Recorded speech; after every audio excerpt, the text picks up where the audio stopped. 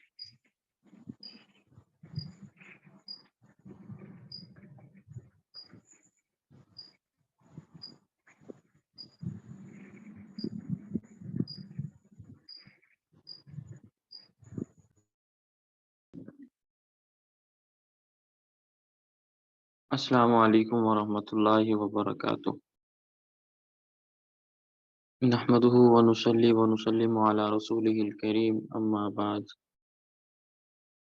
اللهم صل على محمد وعلى آل محمد كما صليت على إبراهيم وعلى آل إبراهيم إنك حميد مجيد.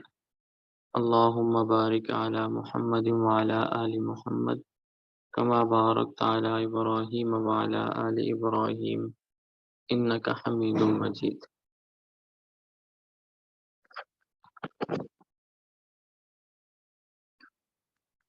آج ہم پہلے حدیث پاک کا سبق پڑھیں گے، کیونکہ حضرت مولانا عابد جمشید صاحب آج چھٹی پر ہیں، ان کی جگہ پر میں آ گیا ہوں. آواز آ رہی ہے نا میری؟ درست آ رہی ہے؟ کوئی مسئلہ تو نہیں ہے؟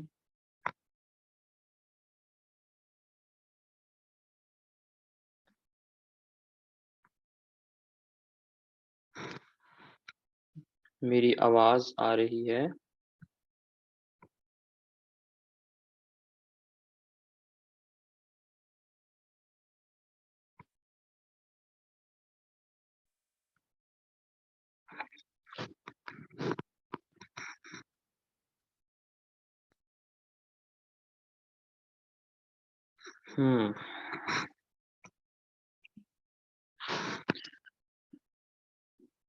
کل کے سبق میں جو میں نے آپ کی خدمت میں حدیث پاک بیان کی تھی وہ یہ تھی: من تمسک بسنتی عند فساد امتی فلہ اجر 100 شہید.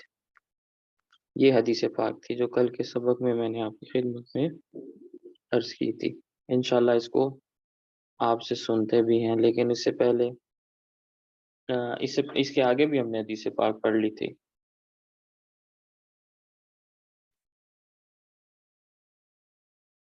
ما ضل قوم بعد هدى كانوا عليه الا اوتوا الجدل.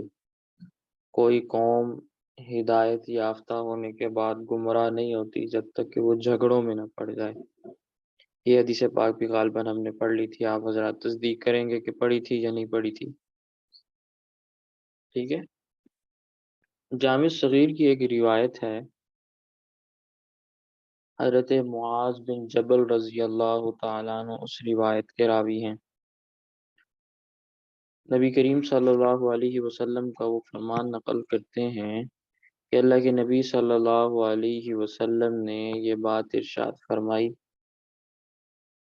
ان الشیطان ذئب الانسان کذئب الغنم. ان الشیطان ذئب الانسان کذئب الغنم. ان الشیطان ذئب الانسانی کذئب الغنم، بے شک شیطان انسان کا بھیڑیا ہے جس طرح بکریوں کا بھیڑیا ہوا کرتا ہے۔ بے شک شیطان انسان کا بھیڑیا ہے جس طرح بکریوں کا بھیڑیا ہوا کرتا ہے۔ انا بے شک الشیطان شیطان مردود ابلیس لعین، ذئب الانسان، ذئب کہتے ہیں بھیڑیے کو، ذئب مضاف، الانسان مضاف الیہ، انسان کا بھیڑیا شیطان ہے۔ انا بے شک، کاف تشبیہ مشابہت دینے کے لیے ہے، جیسا کہ، جس طرح کے، یہ اس کا معنی ہے۔ ذئب الغنم، ذئب کہتے ہیں بھیڑیے کو، الغنم بکری، بکریوں کا ریوڑ، جس طرح بکریوں کا بھیڑیا ہوا کرتا ہے اسی طرح شیطان انسان کا بھیڑیا ہے۔ یہ اللہ کے نبی صلی اللہ علیہ وسلم نے بات ارشاد فرمائی۔ بات سمجھنے والی یہ ہے کہ بکریوں کا بھیڑیا نہیں ہوا کرتا۔ یہ اللہ کے نبی صلی اللہ علیہ وسلم نے کیسے بات ارشاد فرما دی کہ بکریوں کا بھیڑیا؟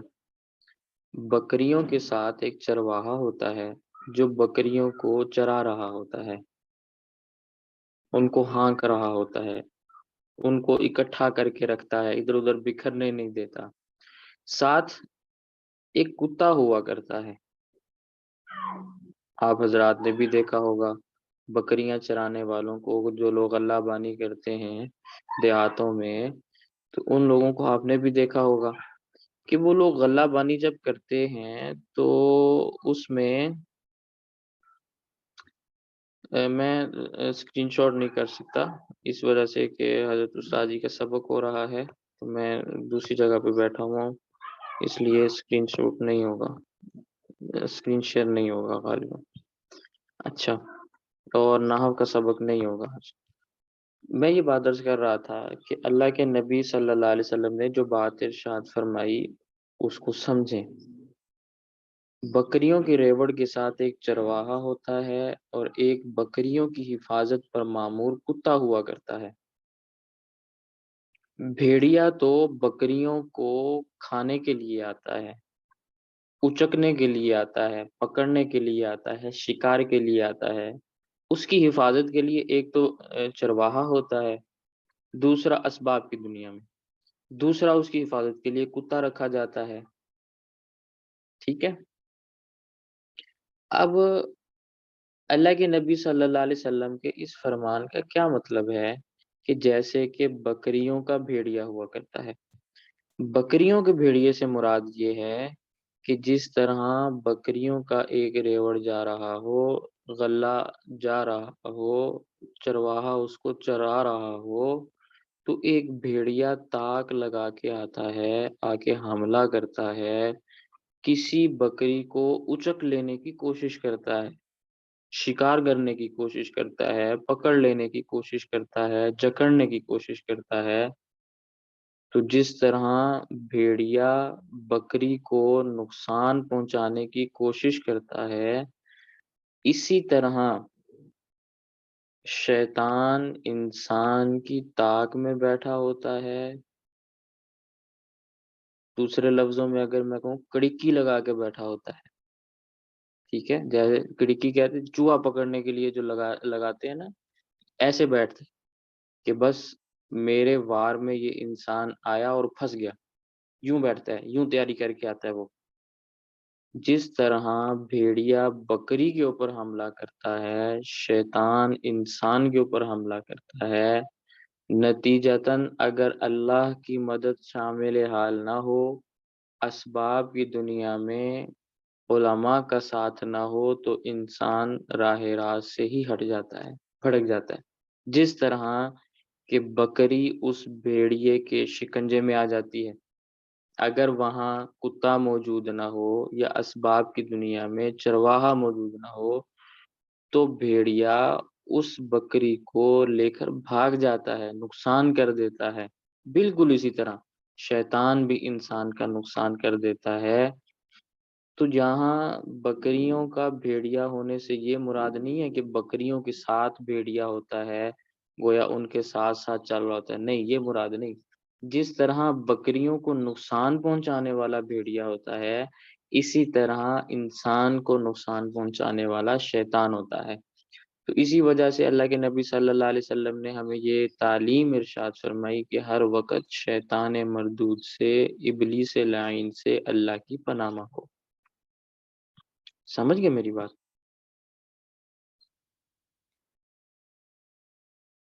ان الشیطان ذئب الانسانی کا ذئب الغنم، بے شک شیطان انسان کا بھیڑیا ہے جیسے بکریوں کا بھیڑیا ہوا کرتا ہے۔ پیچھے آپ کے سامنے روایت گزری کہ شیطان انسان کے خون میں گردش کرتا ہے، پورے جسم میں جس طرح خون دوڑتا ہے تو خون کی گردش کے ساتھ شیطان بھی انسان کے رگو پے کے اندر دوڑتا ہے۔ اللہ تعالیٰ نے اس کو یہ طاقت عطا کی ہے، وہ اس طرح سے انسان کو گمراہ کرتا ہے۔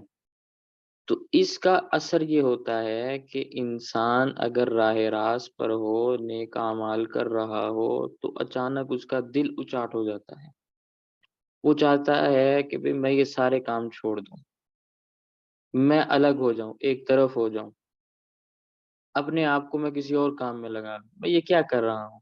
اس کا اپنے ان اعمال سے جو وہ نیکی کے کام کر رہا ہوتا ہے، شیطان دل اچاٹ کرا دیتا ہے، گویا وہ انسان کو نیکی سے محروم کرنا چاہتا ہے۔ سمجھے میری بات؟ نیکی سے محروم کرنا چاہتا ہے، گمراہ کرنا چاہتا ہے، راہ راست سے ہٹانا چاہتا ہے، اس کے لیے وہ حربے لگاتا ہے، اس کے لیے وہ سازشوں کا جال بچھاتا ہے، اس کے لیے وہ اپنا طریقہ کار اختیار کرتا ہے، جو اس کے بس میں ہوتا ہے وہ سارے کے سارے کام کرتا ہے۔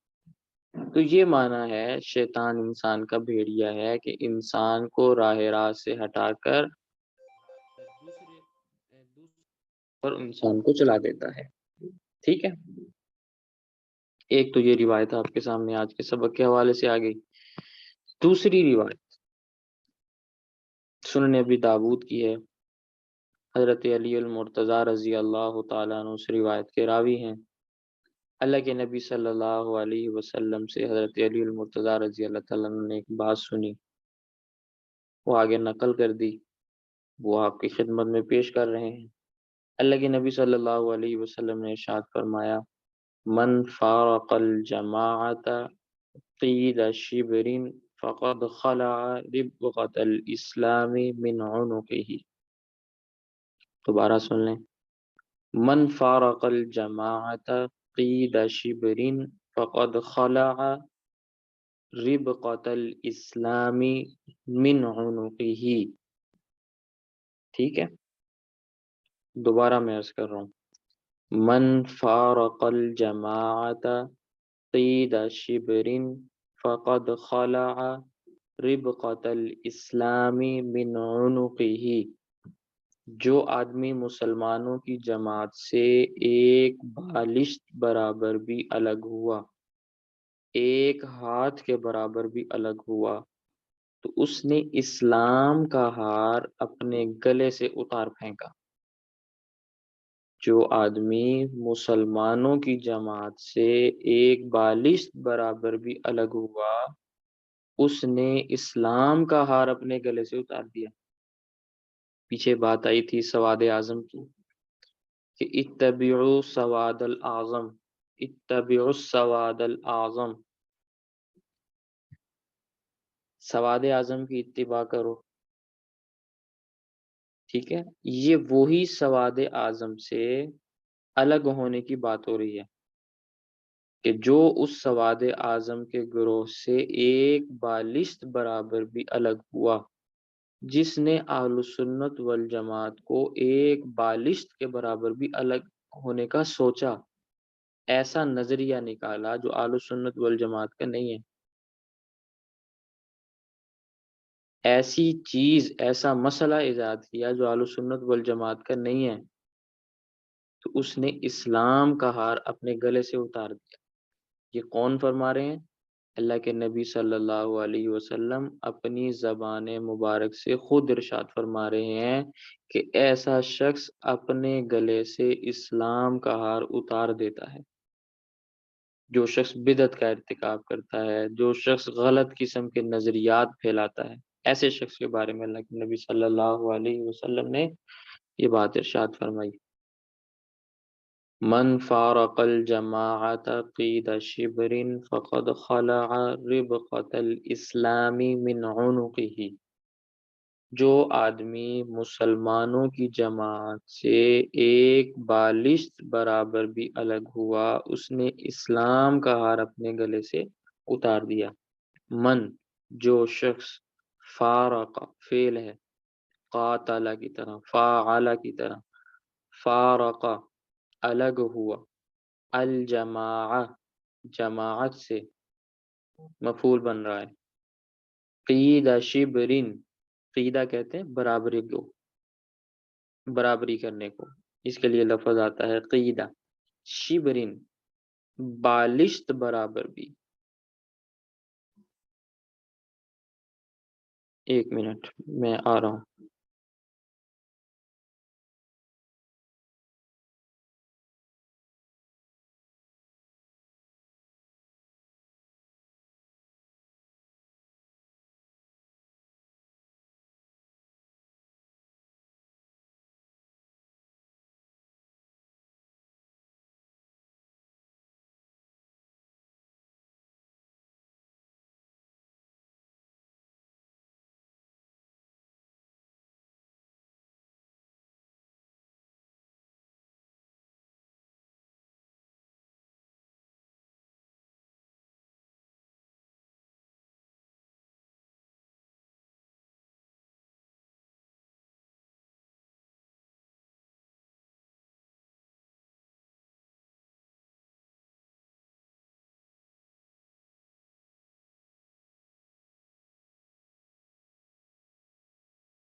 جی حضرات،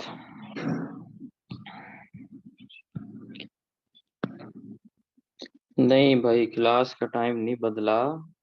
آج حضرت مولانا عابد صاحب کا سبق نہیں ہوا، بس اس وجہ سے میں پہلے آ گیا. میں نے کہا آپ کو چھٹی جلدی کر دیں گے، ان کا یہ پیریڈ خالی جاتا ہے، اس لیے میں پہلے آ گیا. ادھر میں سبق پڑھا رہا تھا، ادھر دوسری طرف حضرت بیٹھے ہوئے تھے، وہ سبق پڑھا رہے تھے، اس لیے میں نے کمرہ تبدیل کیا ہوا تھا. چلیں جی، میں کیا عرض کر رہا تھا. من فارق الجماعت قید شبر فقد خلع ربقۃ الاسلام من عنقه. حضرت علی المرتضیٰ رضی اللہ تعالیٰ عنہ کی یہ روایت ہے کہ جو شخص بھی ایک بالشت برابر مسلمانوں کی جماعت سے اپنے آپ کو علیحدہ کرتا ہے تو اس نے اسلام کا ہار اپنے گلے سے اتار دیا. اسلام ایک ایسا دین ہے جو اجتماعیت کو اختیار کرتا ہے، جو بدقسمتی سے آج ہمارے درمیان موجود نہیں ہے. اجتماعیت کا سب سے بڑا داعی اس کائنات میں وہ دین اسلام ہے. لیکن مسئلہ یہ ہے کہ اسی دین کو ماننے والے لوگ وہی اجتماعیت کا اجتماعی یعنی نا اتفاقی کا شکار اور اجتماعیت کو برباد کرنے والے ہیں. اللہ تعالی ہماری حفاظت فرمائے. تو اصل ہے جماعت کے ساتھ متحد ہو کر متفق ہو کر چلنا. جو شخص بھی ذرہ برابر بھی جماعت حق سے اپنے آپ کو الگ کرتا ہے، عقائد سے انحراف کرتا ہے یا مسائل میں اپنے آپ کو الگ کرتا ہے، تو وہ شخص اسلام کا دائرہ، اسلام کا ہار اپنے گلے سے اتار دیتا ہے. اسی وجہ سے ہم کہتے ہیں کہ اگر کوئی شخص عقائد میں سے کسی عقیدے کا انکار کر دے تو وہ شخص پھر اہل سنت والجماعت کی فہرست سے نکل جاتا ہے. اگر تو عقیدہ ایسا ہو جو قطعی ثبوت اور قطعی دلالت ہے. مثال کے طور پر اللہ تعالیٰ کی توحید ہے، حضور نبی کریم صلی اللہ علیہ وسلم کی رسالت ہے، نبوت ہے، قرآن کریم ہے. اس قسم کے عقائد کا اگر انکار کرتا ہے تو وہ شخص تو مسلمان ہی نہیں رہتا، دائرہ اسلام سے ہی نکل جاتا ہے. لیکن اگر کوئی شخص ایسے عقیدے کا انکار کرتا ہے جو دلیل ظنی سے ثابت ہے، سمجھ گئے، تو وہ شخص دائرہ اسلام سے نکل کر دائرہ اہل سنت والجماعت سے نکل کر دائرہ اہل بدعت میں داخل ہو جاتا ہے. مثال کے طور پر کوئی شخص اگر اس عقیدے کا انکار کر دے کہ اللہ کے نبی صلی اللہ علیہ وسلم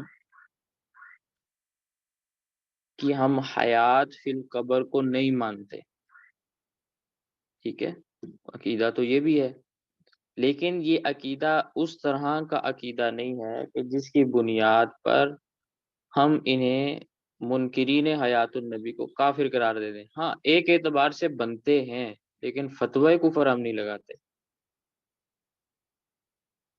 سمجھ گئے میری بات؟ فتوی کفر ان پہ نہیں لگاتے، اس کی کئی ایک وجوہات ہیں.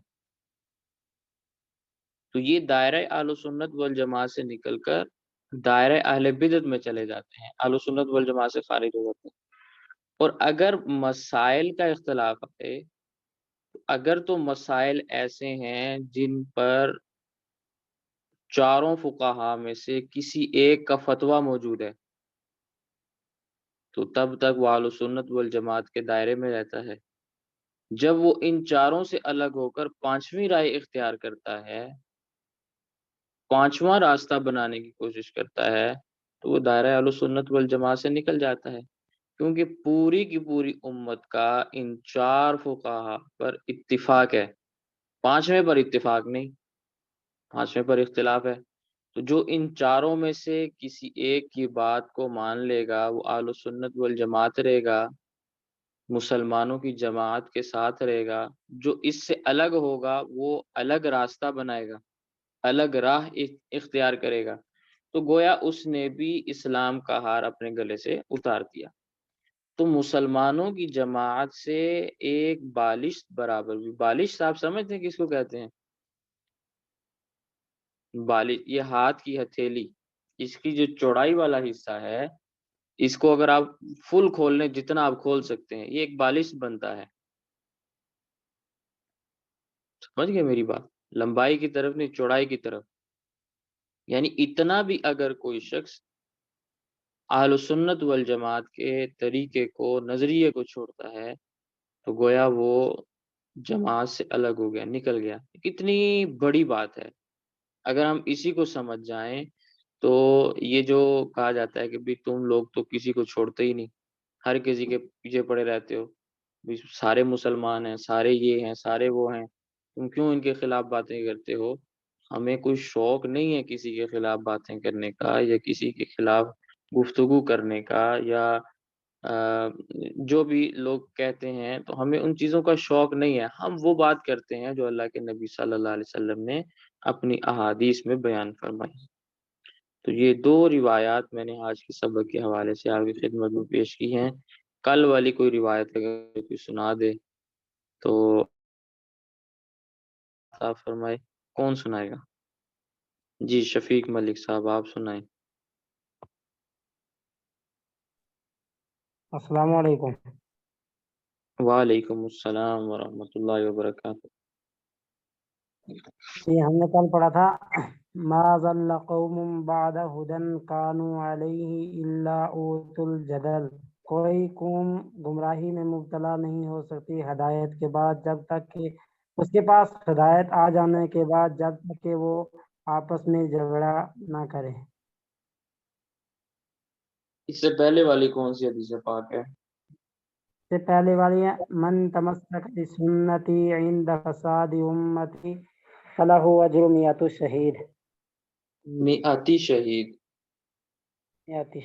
جی اجر مضاف ہے، مضاف الیہ ہمیشہ مجرور ہوتا ہے، اجرو مضاف، میعتی مضاف الیہ، ٹھیک ہے، اس پر ہمیشہ جاری آئے گی۔ جزاک اللہ۔ ماشاء اللہ، اللہ آپ کو خوش رکھے۔ جی عبد الرحمن صاحب آپ فرمائیں۔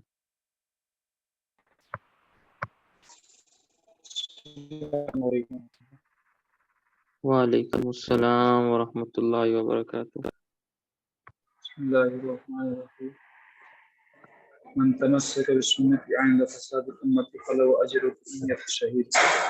جس نے میری امت کے فساد کے وقت میری سنت کو مضبوطی سے تھام لیا، اس سے 100 شہید کا ثواب اجر ملے گا۔ اس گھنٹے کے بعد سبق کس کا ہوتا ہے؟ تفسیر ہاں جی مولانا، اچھا شاہ جی نبی صاحب، سمجھ گیا، جی جی ٹھیک ہے ٹھیک۔ اور کون ساتھی سنا سکتے ہیں؟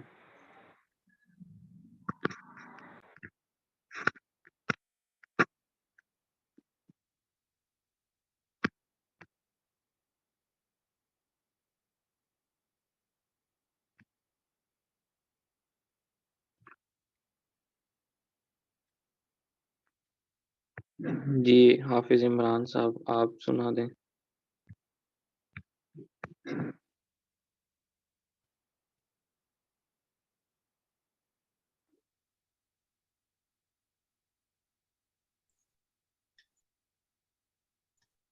السلام علیکم استاد۔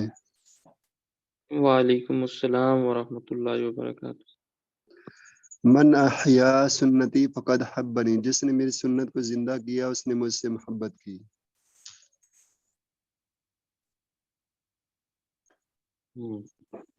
آگے بھی یاد کیے کہ بس اتنی یاد کیے؟ ومن احبنی کان معی فی الجنہ، جو مجھ سے محبت کرے گا وہ جنت میں میرے ساتھ ہوگا۔ جی اتنی ہی استاد جی یاد کی۔ جزاک اللہ، اللہ تعالیٰ آپ کو خوش رکھے۔ جی حضرت مولانا ذیشان علی صاحب موجود ہیں، وہ آپ کو اگلا سبق پڑھائیں گے۔ السلام علیکم ورحمۃ اللہ وبرکاتہ۔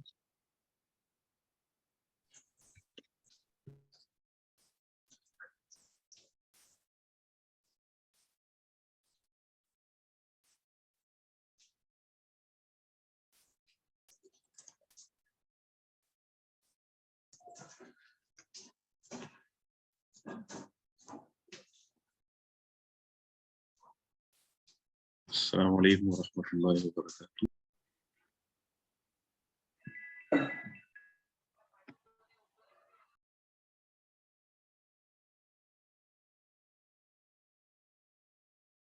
بھائی ریکارڈنگ بند کر دو، جب استاد جی تشریف لے آئے پھر ریکارڈنگ آن.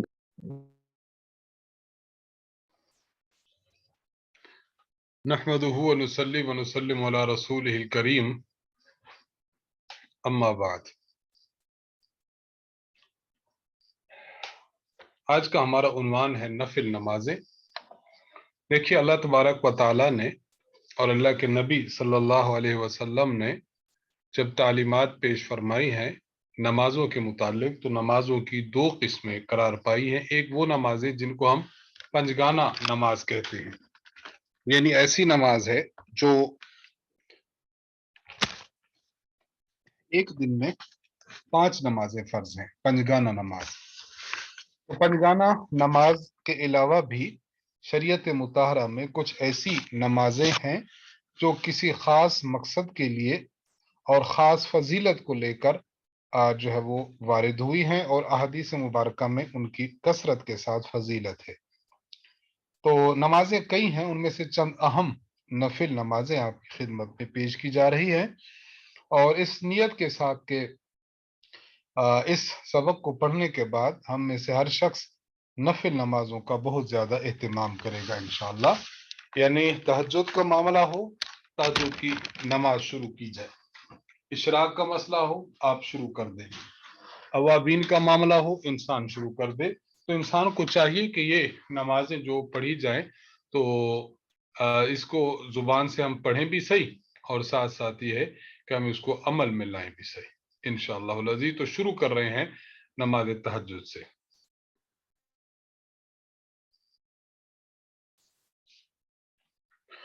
نمبر 1، تہجد کی نماز. دیکھیے تہجد کی نماز کا بہترین وقت تو یہی ہے کہ انسان صبح صادق سے تھوڑا سا پہلے جو رات کا آخری پہر ہے اس وقت اٹھے اور نماز تہجد ادا کرے. یعنی آپ یوں سمجھیے کہ جب طلوع فجر ہوتی ہے، جب سحری کا وقت ختم ہوتا ہے، تو اس کے پہلے پہلے انسان اٹھ جائے.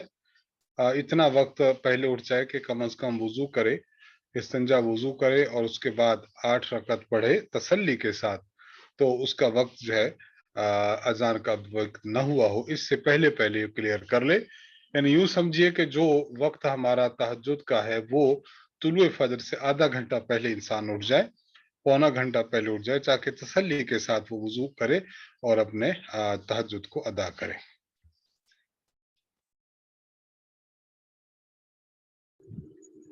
استاد جی اگر آج سوال جواب ہو جائے تو سب کے لیے بہتر ہوگا. مناسب ہے، مناسب ہے. پھر آپ ہینڈ ریز کیجئے، بس وہی پھر شروع کرتے ہیں انشاءاللہ. ریاض احمد صاحب. السلام علیکم. وعلیکم السلام ورحمۃ اللہ وبرکاتہ. حضرت میرا پہلا سوال یہ ہے کہ قربانی جب کرتے ہیں نا تو اس کی نیت کا طریقہ کیا ہے؟ نیت پڑھنے کا طریقہ جو وہ کتابوں میں لکھی ہے، کیا ان کے نام لینے بھی ضروری ہیں جن کی طرف سے قربانی ہو؟ جن کی طرف سے قربانی ہے ان کے نام لینے ضروری نہیں ہے، بس یہی ہو کہ ہم سنت ہے اس سنت پر آج عمل پیرا ہو رہے ہیں، بس یہ کافی ہے. دوسرا، جو عرفہ کا روزہ ہے اس کی کیا فضیلت ہے؟ عرفہ کے روزے کی فضیلت یہ ہے کہ یہ 1 سال پہلے کے اور 1 سال آئندہ کے گناہ معاف کر دیتا ہے، معاف کرا دیتا ہے. یہ فضیلت ہے. جی، اور ایک سوال یہ ہے کہ یہ جو یہ 2 سالہ علمی دین کورس ہے، یہ مکمل کرنے کے بعد یہ جو شارٹ عالم کورس آپ نے شروع کی ہے اس میں یعنی یہ جو مکمل کریں گے ان کی پوزیشن وہاں کیا ہوگی؟ اس کی پوزیشن یہ ہوگی کہ اس کے 4 سالوں میں سے پہلا سال سکپ ہو جائے گا، آپ سیکنڈ ایئر میں ڈائریکٹ داخلہ لے سکیں گے. اور یہ جو ہم استاد جی کورس کر رہے ہیں، کیا اس میں اصول فقہ بھی کہیں شامل ہے؟ آگے پڑھنا اصول فقہ یا جی فقہ ہی پڑھنا ہے؟ جی، اصول فقہ شامل ہے. جی بس استاد جی، وہ آج اب آپ کو انشاءاللہ موقع ملے گا، آپ چھٹیاں ہیں تو وہ جو صراط مستقیم کے بارے میں وہ آپ بھیجنا. جی ضرور انشاءاللہ، ضرور انشاءاللہ. جی بس جزاک اللہ خیر. جزاک اللہ خیر. حافظ عظمت خان صاحب. حافظ عظمت خان صاحب.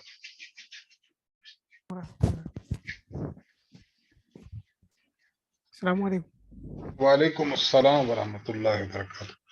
جی حضرت سوال یہ تھا کہ جو سفر میں ٹرین میں نماز پڑھتے ہیں وہ سیٹ پر نماز پڑھ لیتے ہیں تو اس سے کیا نماز ہو جائے گی یا دہرانی پڑے گی؟ فرض نماز تو سیٹ پر نہیں ہوتی، نفل ہو جائے گی. اور فرض نماز اگر کسی نے پڑھ لی ہے تو جب اپنے مقام پر پہنچے گا تو جا کر دوہرا لے. وہ کسر ہی دہرائے گا یا پھر 4 پوری پڑے گا؟ اگر سفر اتنا لمبا ہے کہ اس میں اس پر قصر واجب تھی تب تو جب گھر جا کر دہرائے گا تو قصر دہرائے گا. اور اگر سفر اتنا لمبا نہیں ہے، مختصر ہے، مثلا 20 کلومیٹر، 40 کلومیٹر، 60 کلومیٹر، تو اب اس میں جو کہ مسافر نہیں بنتا، اس لیے گھر جا کر پوری نماز پڑھے گا. تو یہ اس مسافر پر موقوف ہے کہ وہ مسافر کیسا ہے، تھوڑے سے سفر کا مسافر ہے یا مسافت شرعی والا ہے، اس کے مطابق ہی فیصلہ کیجیے. جی جزاک. عبد الرحمن الناوی صاحب. السلام علیکم ورحمۃ اللہ وبرکاتہ. وعلیکم السلام ورحمۃ اللہ وبرکاتہ.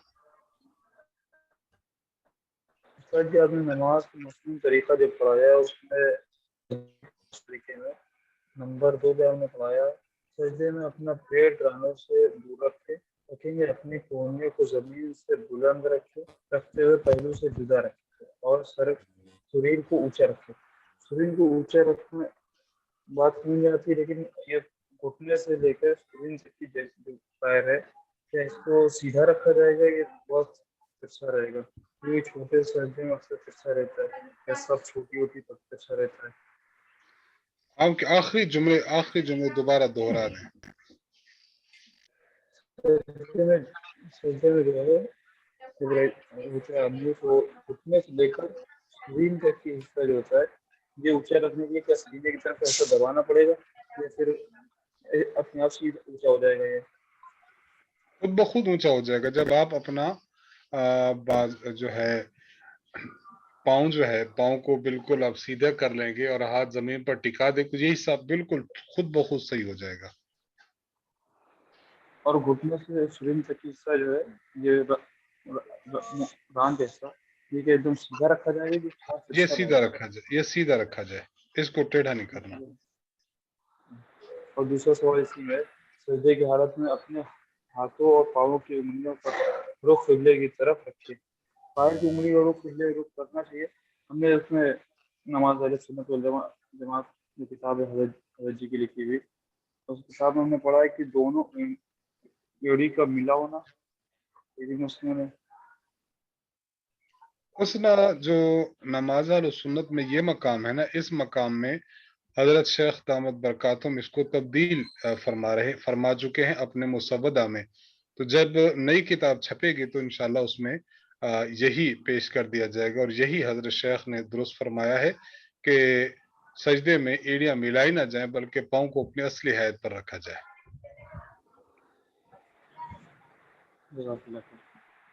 محمد شفیق ملک صاحب.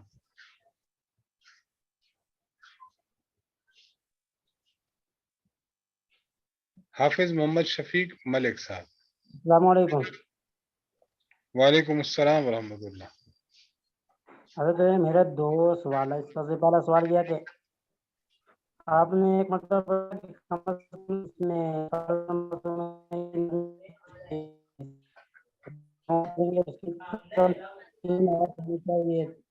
تعداد کے حساب سے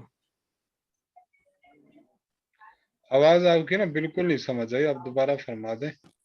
تو میں بتا رہا تھا کہ مثال کے طور پر ہم جب نماز پڑھیں گے نا، نماز کے اندر پہلی رکعت کے اندر سورہ فاتحہ کے بعد اگر ہم سورت کوئی پڑھیں گے تو اس کی مثال کے طور پر 3 کم اس کے اندر ہیں.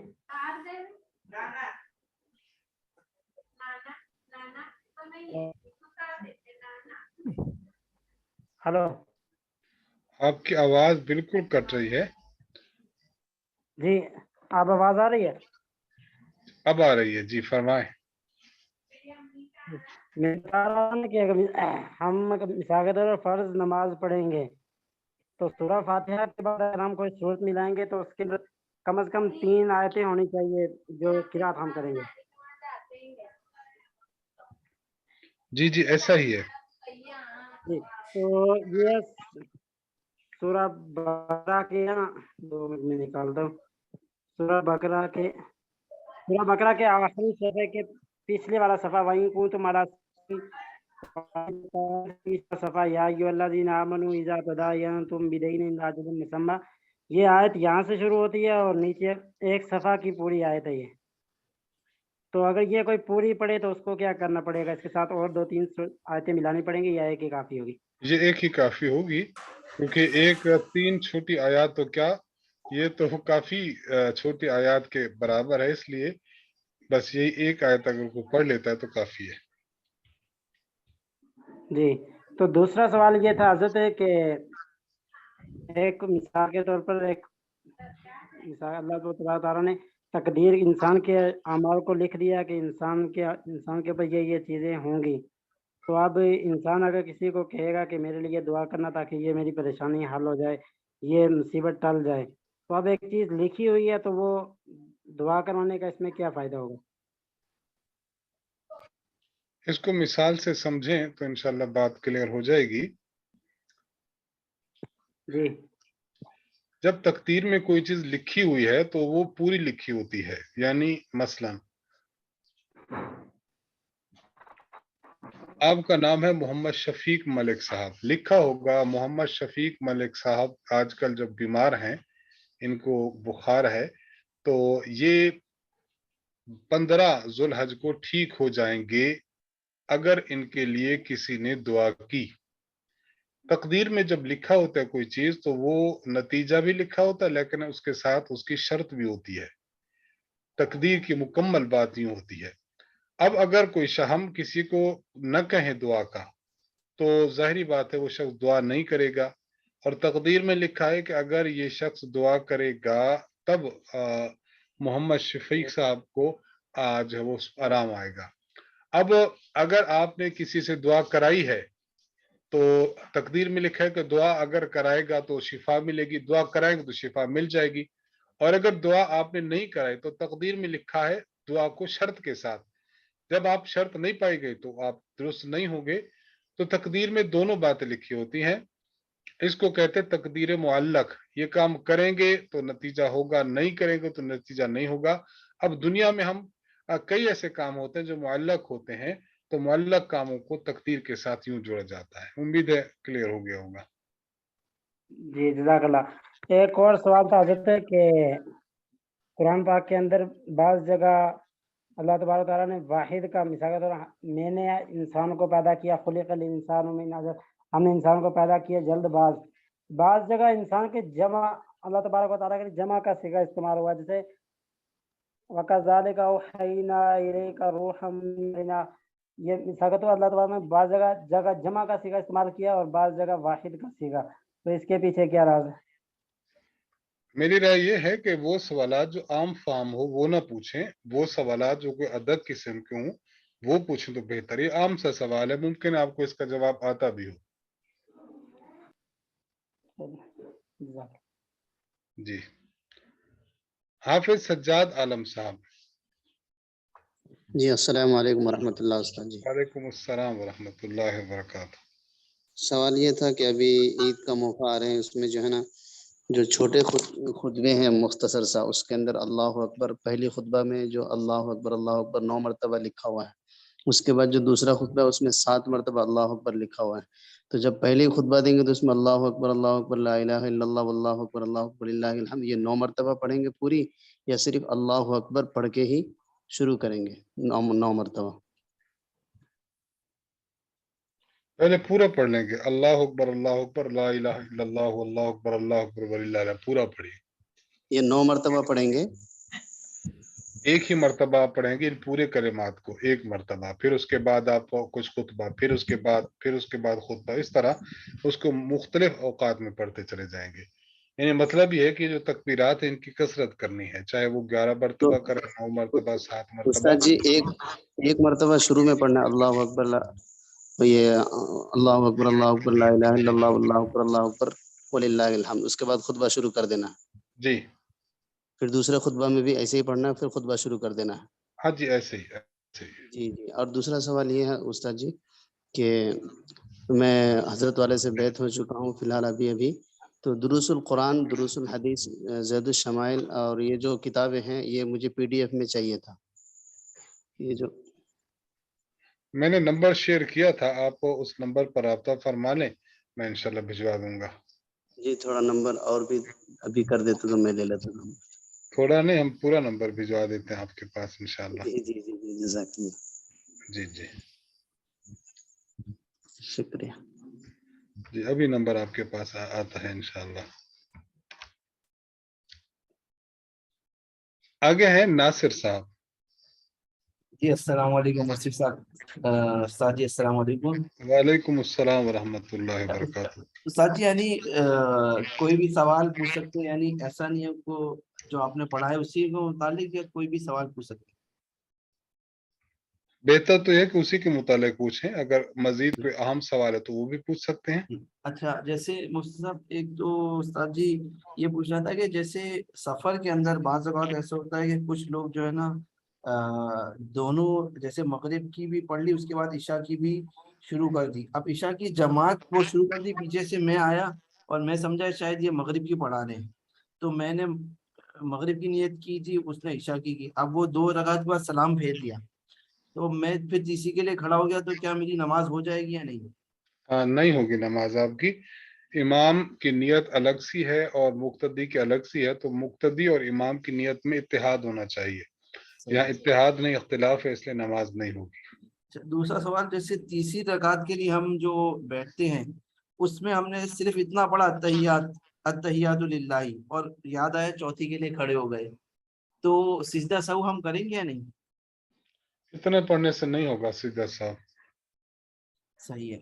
اور تیسرا سوال یہ پوچھنا تھا کہ یہ جو روزے جو عرفہ کا روزہ ہے اس میں 1 سال اگلے اور 1 سال پچھلے، اب اگلے جو گناہ ہے یہ کون سے صغیرہ گناہوں کی بات ہو رہی ہے یا سارے گناہوں کی؟ اگلے بھی اور پچھلے بھی، ان دونوں میں اتفاقی بات ہے کہ صغیرہ گناہ مراد ہیں. صحیح. جی جی جی. ایک اور سوال تھا لیکن وہ ابھی ذہن سے نکل گیا ہے، تو اگر یاد آ جائے تو میں چلیں ذہن میں آ جائے تو بھجوا دیجیے انشاءاللہ. ٹھیک ہے. ریحان خان صاحب. السلام علیکم ورحمۃ اللہ. استاد جی وعلیکم السلام ورحمۃ اللہ وبرکاتہ.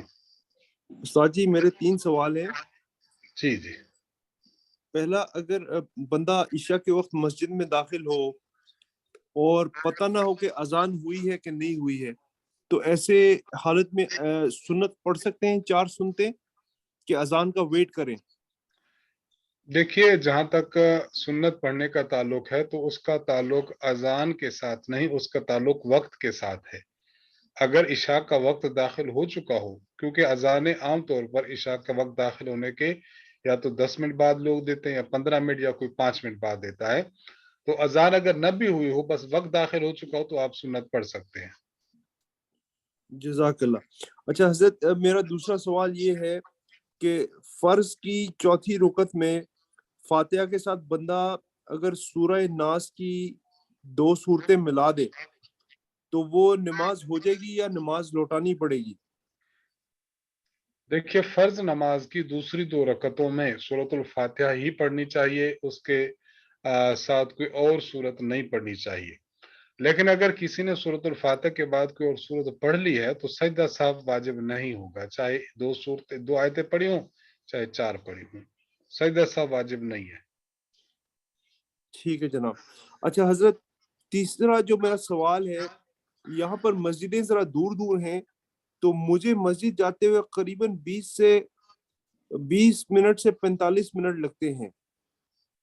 تو ایسے حالت میں اگر بندہ تھکا ہوا ہو تو صبح کی یا عشاء کی نماز گھر میں پڑھ سکتا ہے؟ اگر حد درجہ تھکا ہوا ہو تو کبھی کبھی پڑھ لے، اس کو معمول نہ بنائے. معمول بنانے سے پھر آج فجر رہ رہی ہے گھر میں، کل ظہر ہوگی، پھر مغرب، پھر عشاء، پھر تمام نماز انسان گھر میں پڑھے گا، مساجد کا رخ بھی نہیں کرے گا۔ اس لیے اگر کبھی کبھی ایسا ہو جائے تھکاوٹ زیادہ کی وجہ سے کہ آپ کی آنکھ کھلی ہی نہیں یا دل بالکل آمادہ نہیں ہوا تو وہ الگ بات ہے، وگرنہ اس کا معمول بنانا بالکل درست نہیں ہے۔ جزاک اللہ، اللہ آپ کو خوش رکھے، عافیت صحت کے ساتھ رکھے۔ السلام علیکم ورحمۃ اللہ۔ وعلیکم السلام ورحمۃ اللہ وبرکاتہ۔ حافظ عمران صاحب۔ السلام علیکم استاد جی۔ وعلیکم السلام ورحمۃ اللہ۔ استاد جی میرا سوال یہ ہے کہ عشاء کی نماز کا اگر جو ہے یعنی کہ جماعت کے ساتھ نہ اگر ملے تو کلاس اٹینڈ کرنے کے لیے یہ کوئی مجبوری ہو سکتی ہے جماعت، یعنی کہ اگر گھر میں نماز پڑھ لے؟ اگر مجبوری ہو اور مسجد کی نماز نہ مل سکی تو گھر میں جو خواتین ہیں ان کو پیچھے کھڑا کر کے، جو محرم خواتین ہیں، انسان نماز پڑھا لے تو درست ہے بالکل۔ اس میں جماعت کا ثواب تو مل جائے گا لیکن مسجد کی جماعت کا ثواب یہ نہیں ملے گا۔ استاد یہ مجبوری ہو سکتی ہے، یعنی کہ میں نے پوچھا کلاس یعنی کہ جو ہم اٹینڈ کر رہے ہیں یہ مجبوری ہو سکتی ہے نماز کے حوالے سے؟ اس کے لیے ہم نے شروع میں حل بتایا تھا کہ جب آپ سبق پڑھنا چاہ رہے ہیں تو مثلا آپ اپنا جو ہے وہ ہیڈ فون لیتے جائیں، اپنا موبائل لیتے جائیں، آپ سنتے رہیں، جو ہی نماز کھڑی ہو جائے فوراً اٹھا کے آپ جیب میں ڈال دیں موبائل اور اس کے ہیڈ فون وغیرہ، نماز پڑھیں، نماز پڑھنے کے فوراً بعد پھر آپ دوبارہ سن لیں اور چلتے ہیں گھر کی طرف۔ جب سبق ختم ہو جائے تو اس کے بعد آپ نوافل وغیرہ اور مستحبات اور یہ چیزیں پڑھیں۔ استاد جی مختلف ٹائم ہوتے ہیں نا مسجدوں میں، ہر جگہ مستقل مختلف ٹائم ہوتے ہیں۔ میں عرض کر رہا ہوں جب مختلف ٹائم ہوتے ہیں تو آپ نے تو ایک ہی مسجد میں ایک نماز پڑھنی ہے نا، ایک ہی وقت میں کئی مساجد میں نہیں جانا، تو جس جگہ آپ نے جانا ہے اس کا ٹائم تو فکس ہوگا نا، بس اس کو دیکھتے ہوئے آپ جس میں آپ پڑھنا چاہیں اس کو دیکھتے ہوئے آپ عمل کرتے رہیں۔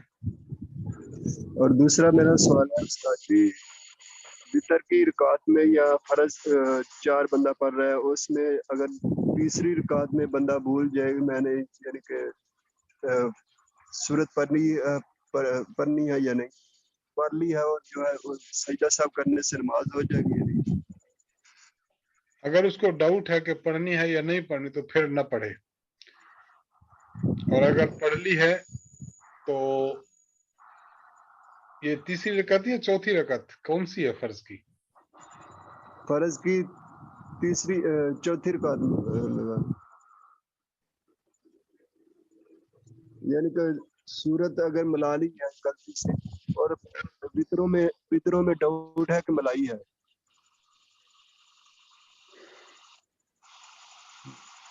اگر کلیئر نہ ہو تو پھر سجدہ صاحب اس وقت تک نہ کرے، جب کلیئر ہو جائے تو پھر سجدہ صاحب کرنا چاہیے۔ دوسرا استاد جی اگر 3 سجدے یعنی کہ ایک رکعت میں یعنی کہ بندے کو کنفرم نہ ہو کہ ہوئے ہیں یا نہیں تو سجدہ صاحب کرنا ضروری ہوگا یا نماز مٹانی پڑے؟ سجدہ صاحب اگر ان کو اس طرح کا شک بار بار ہو رہا ہے تو سجدہ صاحب کر لیں، اور اگر پہلی بار ہوا ہے تو پھر نماز لوٹا لیں، دوبارہ پڑھ لیں نماز۔ دوسرا استاد جی قربانی کے بارے میں پوچھنا تھا کہ یہ جو آج کل دوسرا نہیں پانچواں۔ جی استاد جی فرمائیں۔ قربانی کے بارے میں یہ جو آج کل رواج بنا ہوا ہے کہ مثلا روزہ رکھتے ہیں کہ اتنی دیر میں نے یہ کچھ نہیں کھانا، کلیجی سے ہی روزہ کھولنا ہے، یہ اس بارے میں بتا دیں، کوئی اس بارے میں ہے؟ یہ غلط ہے، اس طرح اس کو چھوٹے روزے کا نام دیا جاتا ہے کہ وہ صبح و صادق کے بعد کچھ نہیں کھاتے، کلیجی سے افطار کرتے، یہ بالکل غلط ہے اور جاہلانہ رسم ہے، اس سے احتراز کرنا چاہیے۔ لیکن مفتی صاحب اتنا تو کر سکتے ہیں نا کہ عید الفطر میں کھا کر کے جاتے ہیں اور عید الاضحیٰ میں نہیں کھاتے ہیں۔ آپ بتا دیں میں پھر عرض کرتا ہوں۔ اور ایک اور سوال ہے استاد، یہ 9 ذی الحج کے روزے کے بارے میں، یہ کل جو ہے مثلا ادھر حج ہوگا اور ادھر روزہ رکھنا کس دن ضروری ہوگا، رکھ سکتا ہے بندہ 9 ذی الحج کا؟ پہلا جو مسئلہ تھا نا اس کو میں مکمل کر لوں